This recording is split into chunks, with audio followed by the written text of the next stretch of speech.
Ngayong araw mga kalibot, isa na namang malaking upgrade ang gagawin natin sa camper bus na kapitbahay dahil sisimulan na namin ang pagkataas ng bubong. Isa tong mabigat na desisyon, lalo na't patapos na sana ang pagpipintura namin, as in konti na lang sana. Pero nagkaroon ng pagbabago sa aming plano. Na-realize namin kung hindi namin itataas ngayon, mas lalo kaming mahihirapan at mapapagastos balang araw. Kaya kahit madagdagan ng trabaho at retouching ng pintura, mas okay na gawin namin to ngayon para isahang trabaho na lang. At syempre, malaking tulong to kasi mas marami kaming may lalagay na cabinet at storage para sa stocks ng mobile coffee shop na maglilibot din sa buong Pilipinas. So mga kalibot, ganyan. So mga kalibot, ganito yan. 5'9". Ako ay 6'2". Ganyan yan guys, pag di tinaasan. At ngayong araw nga ay nag-overtime na rin kami para magkabit ng mga wiring. Ayos lang, ayos. Kahit gabi na. Pero kailangang tapusin eh. Mahalaga kasi na mailatag na namin ang lahat ng wiring bago kami maglagay ng kisame at ng walling. Kumbaga, parang gumagawa rin ng bahay. Target kasi namin na ngayong linggo ay matapos na ito at para makapagsimula na kami ng pagtitinda. Pag natapos na ang kapitbahay ngayong linggo ay magka-setup kami ng mobile coffee shop sa December 5, 6, and 7. Kaya mga kalibot, abangan nyo po ang mga susunod namin na upload at kita-kits po tayo sa Somo Market sa December 5, December 6, at December 7. Located po yan sa Daang Hari Road, Molino 4, Bacoor, Cavite. Lilibutin ang buong Pinas, isasama ko lahat ng may gusto.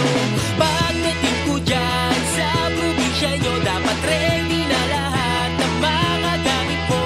Magpaalam ka na sa nanay mo, makiusap ka na rin dyan sa boss mo.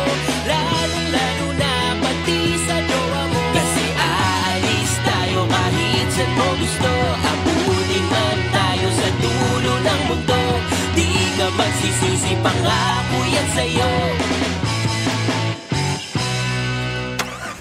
Today mga kalibot, biyahe na kami. Time check natin 5:15 AM. So bali guys, ang gagawin namin, didiretso kami ng General Trias para check yung coffee machine na gagamitin natin. Nakalabas na kami ng cottage. So guys, shoutout guys sa lahat ng mga Batanggenyo. Okay. Anong lugar po ito? Dinubusan, liyan. Dinubusan. Aray, sipo sa dapat ng pahapaw. Saan siya na ngayon ang location nyo? Balik kaming Gentry.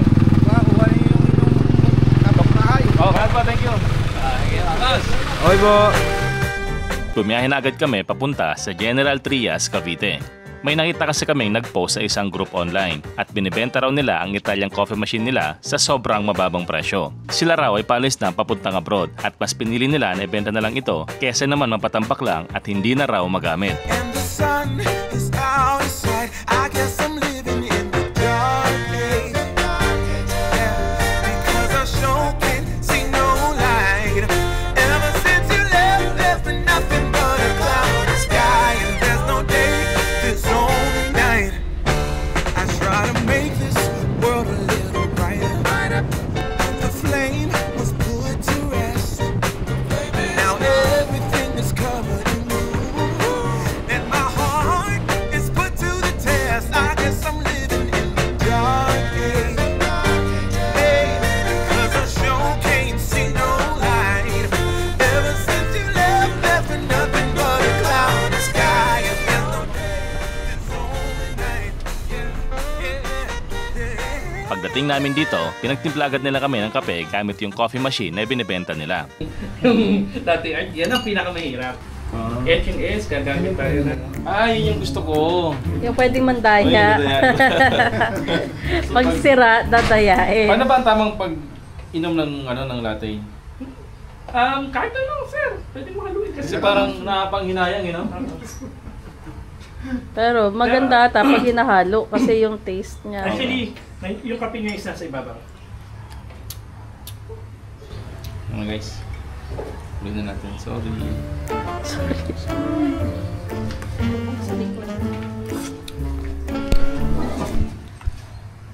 Ano, hindi pa rin sir. Ano siya eh, mahilig siya sa matapang na matamis. Matapang na matamis. Pagka...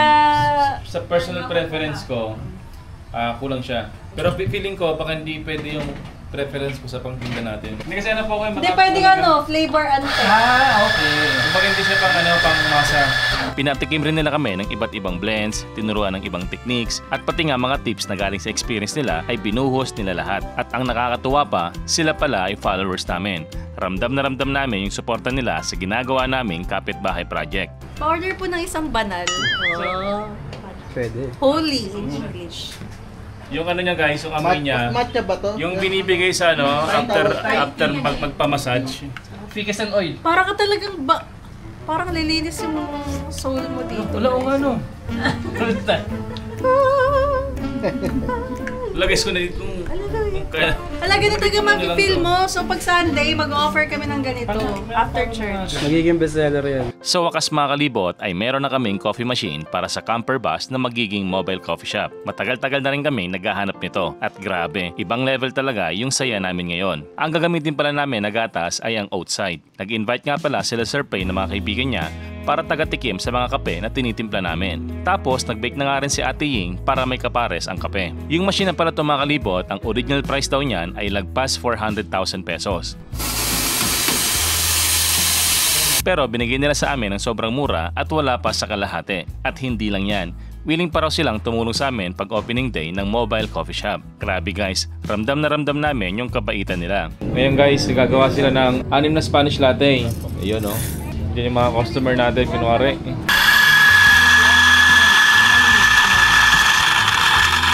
Hindi pa rin kami makapaniwala na mayroon na kaming high-end coffee machine na kaya mag-serve ng mahigit 1,000 cups sa loob lamang ng isang araw. Para talagang totoo na yung pangarap namin.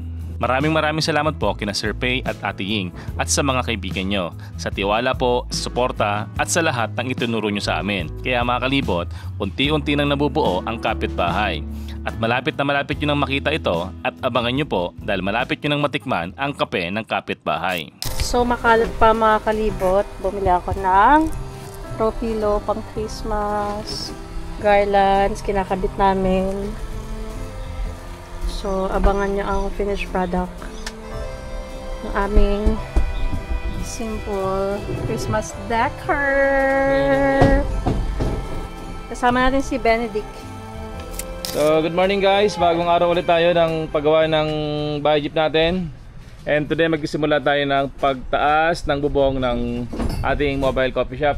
Ito po yung karugtong kahapon na kinakating natin yung flat sheet na malaki. Tapos ilalagay natin doon kasi nakapailang gawa po kami dyan. Talagang bumabagsak siya. So naisipan ni Kuya Jeff, mas matibay itong gagawin natin bracket para sa ating mga tawag dyan, rubber dumper para sa body ng sasakyan. Suporta. Ayun yung problema nung nakaraan. Di ba pinayos na yun? Wala, natatanggal eh. So nag-decide si Kuya Jeff na flat sheet na lang ilalagay natin para malapad-lapad yung kapit. Bali ganun po yun. So guys, ito yung mga kalibot. Kung makikita nyo, ayan yung ganyan po yung magiging itsura niya. Dito, sinisimulan na nila yung sa molde yan mga kalibot. Bali ilalagay ito. So ilalim. Sukatin lang ako guys.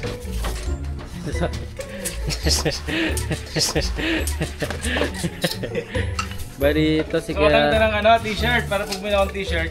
Kung XL. Pa-blurred na lang to, yung kita yung niya, alkansya.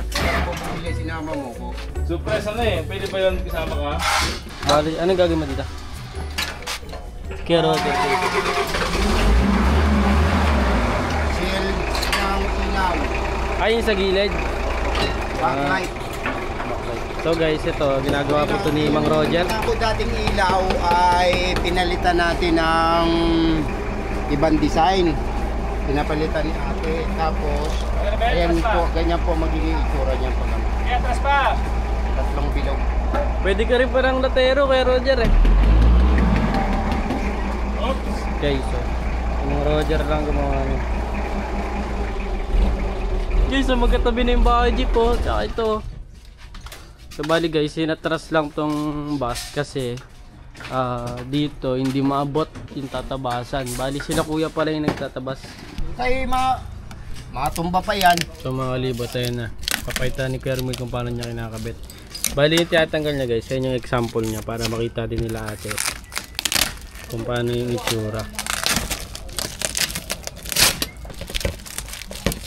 Bali ano lang po yung Kermil. I-weld na lang po yan. Welding na lang para mabilis. Panoorin natin si Mang Rog kung paano niya yan kakabit. Nang iisang. Guys, sukat na sukat. Umpisa na ng pag-welding ni Kuya Roger. Bali ito guys, bahay ng ilaw. So guys, sila Kuya Noel, mga Bicolano din. Saka si Kuya Roel, anak niya, magtataas itong bubong natin guys. Ang talagang ginagawa nila mga jeep sa si Kuya sa Milwaukee ng Imos dati. Mga ilang ano to, sir? Mga ilang araw to, linggo? Mga medyo isang linggo. So yun guys, para pero advance lang tayo para hindi tayo maghabol ng oras. Gagawa siya ng ano, bali apakan niya guys. Dinugtungan niya lang to. Bali papatungan ulit yan para matasin tungtungan. Hindi daw abot. No word kasi. Gano'n ka, ano yun, Kuya Ronel? Bali gano'n katagal yan?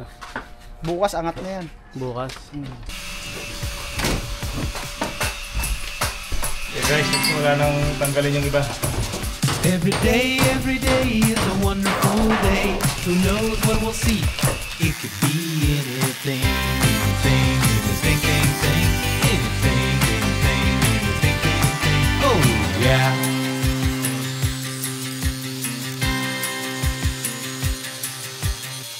Life is our paintbrush, and we are in no rush to use up all the colors of the rainbow. Red, green, orange, yellow, blue, indigo, and violet too. These are all the colors of the rainbow. Yeah, we're making rainbows. Yeah, we're making. Bibili kami ng mga materyales na gagamitin. Ayun sa kabila, dito sila kuya. Ito yung ginamit namin sa sakyan guys, para malagay yung mga gamit. Kasi yung bibili namin mga kalibot, tubular. Kaya kailangan namin ng jeep na mahaba para sakto-sakto.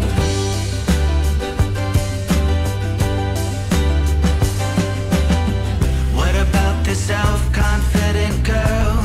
Guess you really need to be with her. She's so clever, so strong. Will you really need to? So today guys, ang date natin ng pagtataas ng bubong ng ating kapitbahay. Andito na sila kuya yung gagawa. And then nakabili na rin kayo sa materyales. Tapos ito mga kalibot, yung gagamitin natin na pang tukod, ang tawag dito ay tensor. Meron ito minsan sa junk shop. Ayan o, sa junk shop na binili. Pero yung ganito guys, sa hardware na ito. Sinusukat ni kuya yung lapad ng bus natin. So ano magiging ano ngayon kuya? Ano magiging progress natin ngayong araw? Tataas natin yung bubong. May kita na yan kung gano'ng kataas. Ayun. Titignan natin yun. Pero matataas natin ngayon. Tataas natin ngayon. Okay. Kasi guys, kung makita nyo guys, ayan o. Nakat na yan kahapon guys. Pero may iniwan na sila kahapon na parang suporta kasi hindi pa naman tinukuran. Kasi baka bumagsak kahapon, kaya ayan, tinan nyo. Hindi pa tapos yung pagkat. Nag-iwan lang sila ng tungkol. So mga kalibot, ganyan. So mga kalibot, ganito yan. 5'9". Ako ay 6'2". Yan. Ganyan tsura niyan guys, pag di tinasan. Ito po yung yero, pangdugtong sa sidings para tumas yung sidings niya, pantakip. Ito naman po yung mga tubular, pang-alalay sa mga poste para may taas yung bubungan. At itong tubo na ito yung gagawing pang-alalay para sabitan ng bubong o pagitaasan ng bubong. Umabot po yan yata ng mga 6,000, sabi nila. Okay, so ready na po sila at naghahanda na po. Ibabracket natin sa para tumaas yung bubong. Sinimulan na nga agad ni Kuya Noel ang pagputol ng materyales. Sasalpak na natin yung minoldi natin na ilaw, bahay ng ilaw. Kinakat lang natin to kasi para maganda yung hubog nung ating nilatero. Maya-maya ay naglagay na sila ng mga bracket at suporta para siguradong hindi babagsak ang buong bubong pag pinutol na mamaya.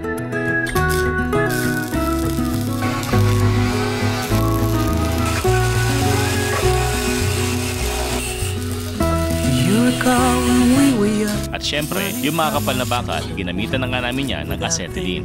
twice. And I knew it would catch up, and that we would be the ones left behind. Stories I've been told, they never. At dito na nagsimula ang pinaka-exciting na part, ang unti-unting pagkataas ng bubong ng camper bus. On this road that I am on, I gotta stay here for some time. Ganyan lang pala yan mga kalibot. Ikutin mo lang yung tensor at dahang-dahang aangat ang buong bubong. Nakaka-amaze dahil first time ko lang nakita niyan. It's our day 3 ng ating pagpapataas ng kapitbahay. And ito sila kuya. Sinisimulan na yung pagtataas ng ating kapitbahay. So ito yung mga ginamit nila mga kalibot para maitaas ng konti itong ating kapitbahay. Kasi hindi yan kakayanin ng mano-mano lang yung mga tao-tao. Dalagyan daw nila ito brace itong bubong natin para matapos na itong mga kalibot. Tapos, yun, pagkasuksok dyan, kakatingin natin dyan para lumapat, para makinis tingnan. Kung makikita nyo, malaki-laki na yung bukan nito dahil na-adjust na ito nila kuya.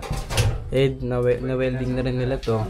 Yun na naman yung mga kalibot. Lumaki na yung buwan nitong bubong ng kapitbahay. Ayan yung ginagamit nila mga kalibot, yung jack. Ayun yung mga kalibot. Ginagamit nila pang taas. And ito yung supporter or na pinaka-pundasyon ng pagtataas nitong bubong ng kapitbahay mga kalibot. Ayun na, nataas ng kuya. Sagad ng jack.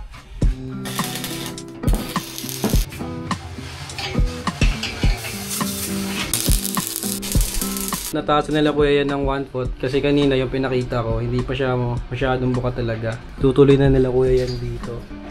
Ayun na yan, winelding na nila kuya yan para hindi bumigay and walang aksidenteng mangyayari. Nataasan na to ng 1 foot rin and ginagawa na ng parang ganun bracket.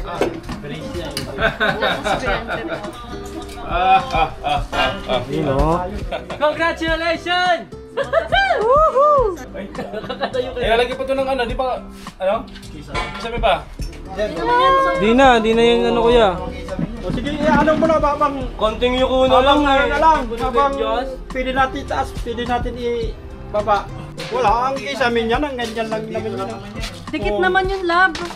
Yung ngo. Dikit yun. Gusto nyo pataas pa. Mataas na sir, 3 feet. Huwag na sobrang taas na tangi. 3 feet pa, 3 feet. Kasi Sakto na sir. Kung may gagawa kayo ng storage doon sa gilid, okay lang. Diyan sa labas.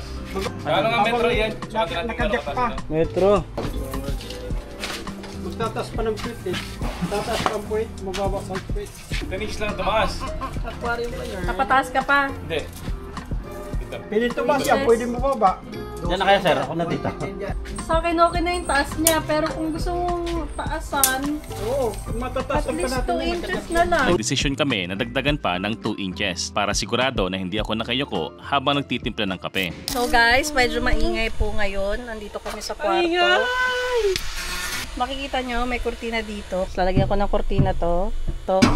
Nakabit ko dito. Nalagyan ko na to. Gumamit lang ako ng no nails. Tapos inipit ko lang sa mga pagitan. Yan. Ito kaya ko siya ginakabit dyan. Para may kabitan yung ating kurtina. And then pinapabaklas ko na to para wiringan ko. Baklasin nyo lang yan. Ako magano ng wiring kayo di nyo. Uy! Iyan! Ano kasi yan? Gupitin ka, alam mo papel oh. Electrical tape, kay electrical tape ko muna yan. Swerte yung nakasombrero, di masabunutan. Bisa nga kayo ah. So kung mapansin nyo dito, lukot kasi yung pinakabanig. Madumi to, hindi ko pa napunasan. Kaya ganyan itsura niya, lukot. Naka-fold kasi siya. And then, nilalagyan ko nito para kumapit ng maayos dito. Kaya pag tinignan nyo to, kapit na siya. Then, ito, Ito mismo ay ilalagay natin dito para lalagyan natin ng cortina. Bili ako ng wallpaper para palitan ito kasi kinabit ko to ng June 2024. So more than a year na pala. O nga, more than a year na pala siya. Ay, medyo sira na talaga. Tapos nagtagal ako ng mga wirings. Mahal kasi yung gastos namin sa bus. So plano sana namin pagpapataas namin ng bus, isabay itong jeep. Unfortunately, hindi natin siya afford kasi medyo mahal din yung coffee machine. So sabay-sabay talaga lahat yung expenses. So ngayon, dito muna tayo sa slight upgrade. Ito is one of the best things na we install sa jeep. Unfortunately, tanggal na siya. Ayan, oh, napunit siya agad. So plano ko, lagyan ko muna dito ng makapal na tape. Tapos bubutasin sa ibang part para maikabit ulit to. I don't know yet. Pero working pa rin naman siya. Nasarap pa rin siya ganyan. And then, kaya violet yung napili ko. Actually, hindi naman yan yung theme. Ito na lang kasi yung available nung nag-check out ako last time. Lababo cortina. May maiksi, may mahaba siya. Kapal nung cortina nila. Tapos hindi siya fading. So, mas mahal siya. Parang ang price niya ay times 2 kesa dun sa unang cortina na nabili ko. Pero, parang sa akin mas worth it kasi medyo mas blackout siya. Itong cabinet na to, tatanggalin na yan siya. Pagtanggal dyan, so kung dati yung higaan natin is paganyan, magiging paganto na. Tapos, yung kama dito na magiging hanggang dyan is foldable siya. Magiging sofa siya during daytime, tapos kama sa gabi, mas madali siyang i-assemble. Then I will create sample para mapakita ko kay Kuya Roger para magawa niya. Nakadampot ako sa labas, natambak na, tinanong ko sila kung ginagamit pa to sa condenser daw ata ng aircon. Ito yung gagamitin natin na curtain rod. So wala kami mabilhan dito ng ginamit kong curtain rod. Buti na lang may ganito saktong-sakto sa kailangan kong haba. So, good morning guys, and today mag-isama lang tayo mag-ayos ng wiring. And guys, kasama natin si Sir Chris from pop-up na business ni Sir Nino na tracking. And then si Kuya Ricky guys, siya ang chief mechanic nila and mag-wiring ng ating camper bus. Kita nyo guys dito, talaga medyo maraming pang gawain. Ayan o. So, mag-isama tayo sa simula. Nililistahan ni Kuya Ricky yung mga bibili natin ng mga wirings, mga ilaw, mga fuse, at lahat ng pwede natin gamitin. Tapos mamaya, alis tayo para bumili ng pyesa. Ayan guys, si Paulo, kanilang kasama. Good morning, sir. Dito na naman tayo magagawa. Ano yan, sir? Saging yan. Uy, akala ko joke lang. Uy, oh. Guys, oh. Oh. Oh, so. May unggoy sa taas. Ayun o. Sasabay po kami pagbili ng wire. Ito, isa't kalahating kilo. Kung pwede, kung ano. Sige, ibang kulay pre, kung mayroon. Yan. Yan guys, shoutout kay Kuya. Isuzu Parts, Tasma. Ah, boss. Thank you. Guys, yung mga pinamili natin. Ito ba yun? Ay, magkamalitan ng lagay. Lagay. Mga kalibot, pabalik na po kaming bumili ng pyesa sa may Isuzu dito po sa may Dasma. Pero ilang minuto na kaming nandito sa highway dahil sa sobrang traffic. Ayun o. Traffic. Ang traffic. Ganito, sa dulo. Sa sobrang traffic ng aming dinaanan, nainis na kami. Hindi na kami tumuloy sa shop mismo. Bumaba na kami at nagparada sa gilid. Galakad na lang kami guys. Inis. Sobrang traffic. Ang traffic ko sobra. Ano siya? Bilog ulo, Philip type. Oh, yun, Philip type. 200. Receive sa kama. Dito pa rin nagagawa sila kuya. Ayan, inapunta sila ng gabi. And si Mang Roger. Roger, gawin ka naman dito. Hello guys! Suplado ka na.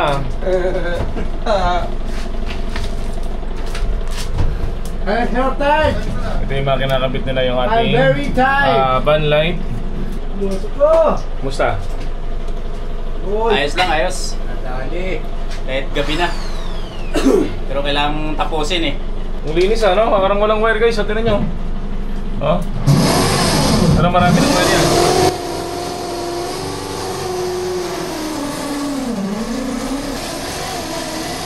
Guys, bigay lang tayo ng konting update dito sa ginagawa nating camper bus o yung mobile coffee shop na ang pangalan niya ay Kapitbahay. Andun yung bahay jeep natin. Tara guys, so medyo makalat lang dito kasi nga marami tayong ginagawa. Halos tapos na tayo sa wiring, 90% done na yung wiring. Maglalagay lang tayo ng kisame. After nun, saka natin ilulusot yung mga ilaw. Ito mga kalibot, ginawa to kanina ni Ian, ni Didin, saka ni Mang Roger. Babalik natin yung dati niya kasi maayos pa naman. Yung pinaka-insulation niya is yung foam. Tapos lalagay tayo dito ng manipis na marine plywood. Halos kumpleto na yung ano natin, yung gagamitin natin. Meron na rin tayong mesa, tapos meron na rin tayong parating na generator. And then yung mga coffee beans natin parating na rin. Tapos yung iba pa natin gagamitin. So mga kalibot, in the next few days, siguro tapos na to ang ating kapitbahay. Dito mga kalibot sa ating camper bus. Ayan, maglalatag na kami today ng kisame. Ang ginawa namin is marine plywood imbes na lawanit kasi sabi nila ang lawanit daw is hindi matibay. Kaya nag-decide kami na gawing marine plywood. Tapos ayan sila sa loob, si Ian saka si Mang Roger ang nawawalang magtatay.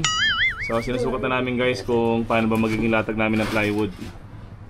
Kung paganyan ba o paganon o pagayon. Tapos dito nagbabracket na si Mang Roger ng kisame natin.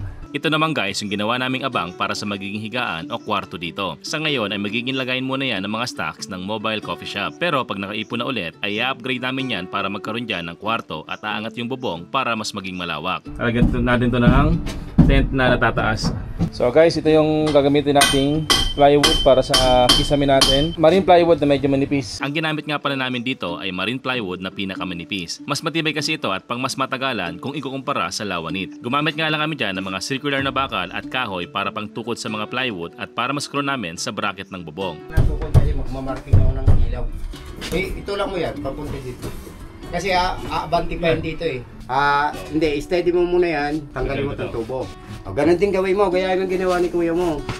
Tanggalin mo muna. Yan, dun mo muna sa kabila. Mamaya, pagka naiayos na natin ito, ay ibabalik mo sa dating position niya. Tapos naglatag na nga kami ng manipis na stainless sheet para dito magos at para pang mas matagalan. Ayan o. Kulang sa itong mga kasama naman natin, mga fur babies natin ay ito, si Hito nagpapahinga nga. Tapos ito naman si Gorn, si Chui. Ayan o. Hi! Si Kuya Jace naman, nag-enjoy lang, nagsa-swipe lang sa kanyang tablet. Good morning Kuya. Kuya, good morning. Hello. Si Ate Alpha naman, of course, nagpapahinga siya sa mga ganitong oras kasi panggabi yung work niya. Okay, so pasensya na po, magulo ang bahay dito ngayon, pero wala ba kayong napapansin? Ayan o, ang kortina naming pangmatindihan o, di ba? So, walang visible sa labas, hindi nakikita sa loob. Pagka naka-standby kami at gusto namin magpahinga.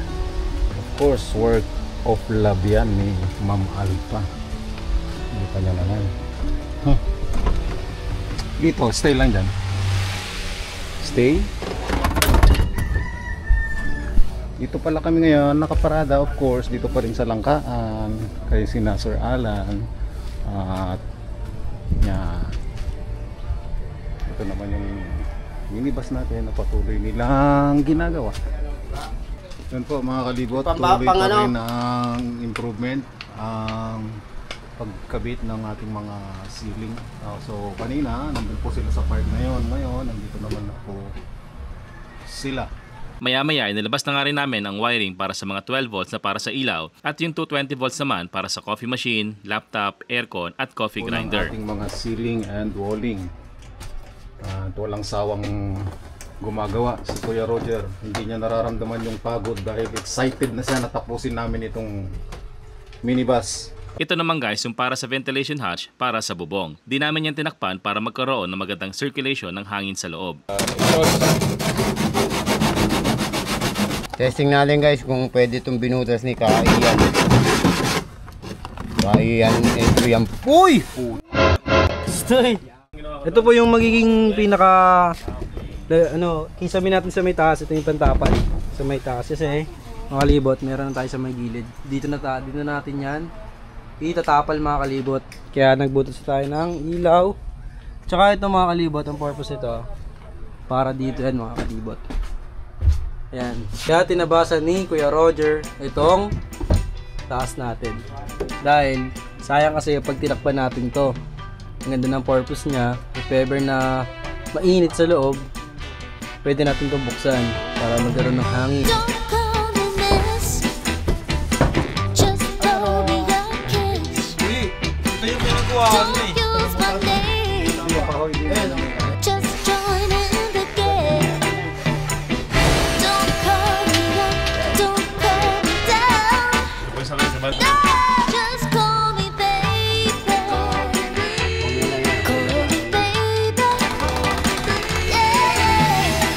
Ito na yung pangalawang ilalagay dito sa itaas. Makikita nyo mga kalibot. Sinukatan na namin sa may taas. And ginagawa na ni Kuya Bal and ni Kuya Roger. Itong pangalawang plywood nilalagay natin dito sa may taas. Kung makikita, tapos na lahat yung pinakataas niyan. Ayan sa ceiling. And yan makikita nyo parang di alatang pinagdugtong yan. Si Kuya Romel at si Kuya Bal yung gumawa dyan sa may taas, tsaka si Adrian. Look at this guys. Bali dito ito, forma pa lang to guys. Yan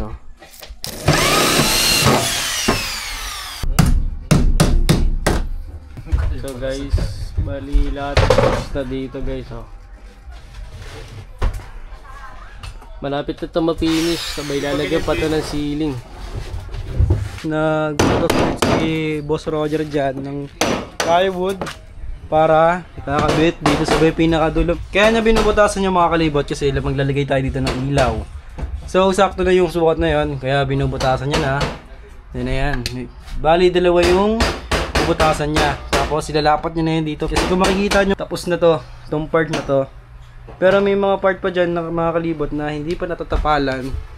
Tulad niyan, tsaka yan, mag-wiring yan dyan. Kaya hindi muna namin tinapalan. So dito muna tayo mag-focus sa may side na to. Kung makikita nyo, nalagyan na to ni Kuya Roger ng tapal. Napalitadahan niya na yan mga kalibot kasi tatakpan na namin to ng pinaka-cover niya. Then, lalagyan niya na to ng sahig. Natapos na ni Boss Roger itong upper compartment ng ating bus. Ngayon, nilalapat ni Din. Yun! Dino, matigyo.